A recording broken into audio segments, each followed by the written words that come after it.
Assalamualaikum warahmatullahi wabarakatuh. Perkenalkan, nama saya Agam Maulana dari kelas 4C dengan NIM 444323082. Nah, baik, pada kesempatan kali ini saya akan mereview ulang mengenai video kromatografi lapis tipis atau yang biasa yang disebut dengan KLT. Nah, videonya itu yang ini. Nah, baik, terlebih dahulu saya akan menjelaskan mengenai pengertian kromatografi lapis tipis dan prinsip kromatografi lapis tipis atau KLT. Nah, adapun menurut Hafizah 2024, kromatografi lapis tipis atau KLT merupakan teknik kromatografi yang digunakan untuk memisahkan, mengidentifikasi, dan menganalisis komponen dalam campuran dengan cara mengandalkan perbedaan mobilitas masing-masing komponen. Nah, dan terdapat dua fase, yaitu fase gerak dan juga fase diam.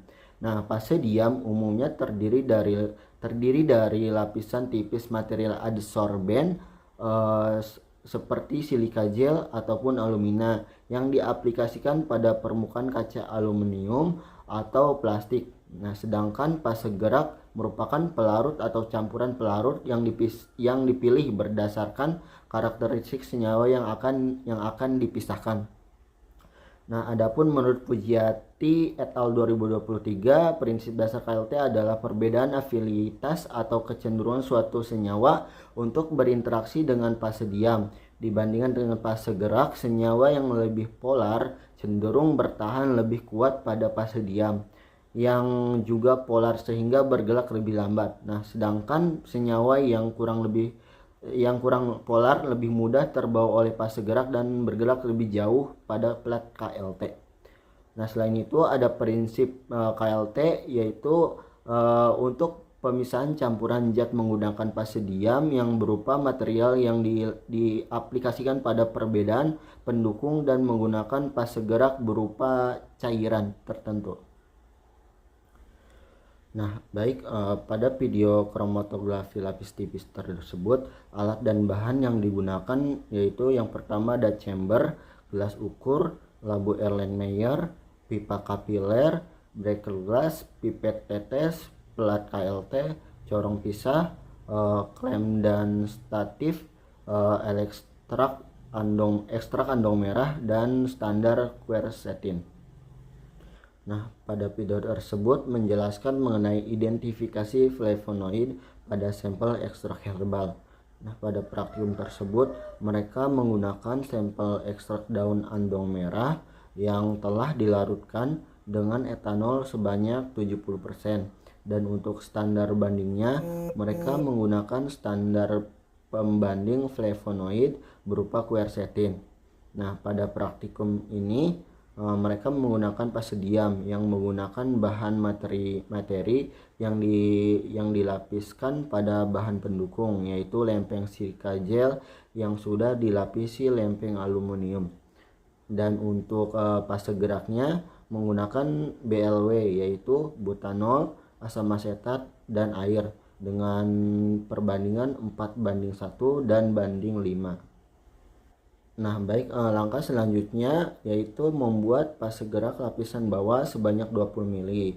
Nah, fase gerak yang sudah dipisahkan lapisan bawahnya, kita harus memasukkannya ke dalam chamber. Nah, sebelum digunakan fase gerak ini harus dijenuhkan terlebih dahulu, yaitu dengan cara memasukkan kertas sari warna, lalu tunggu sampai elusinya mencapai atas kertas sari. Nah, jika larutan sudah mencapai atas kertas sari, artinya fase geraknya yaitu sudah jenuh.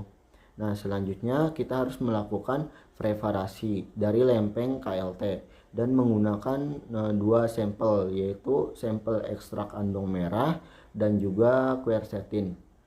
Nah, kemudian kita harus memasukkannya ke dalam chamber sehingga elusinya akan terjadi sempurna, dan kemudian akan ditandai dengan elusinya mencapai tanda batas. Nah, ketika fase gerak sudah mengalami kejenuhan yang ditandai dengan basahnya kertas sari.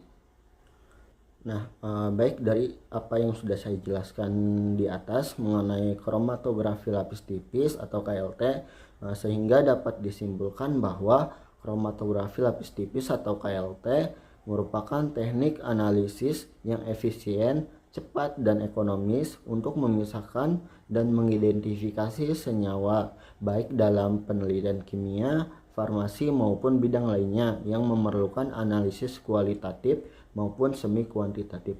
Nah, mungkin itu yang dapat saya jelaskan mengenai review ulang kromatografi lapis tipis atau biasa disebut dengan KLT. Kurang lebihnya saya mohon maaf. Wabillahi taufiq walhidayah. Wassalamualaikum warahmatullahi wabarakatuh.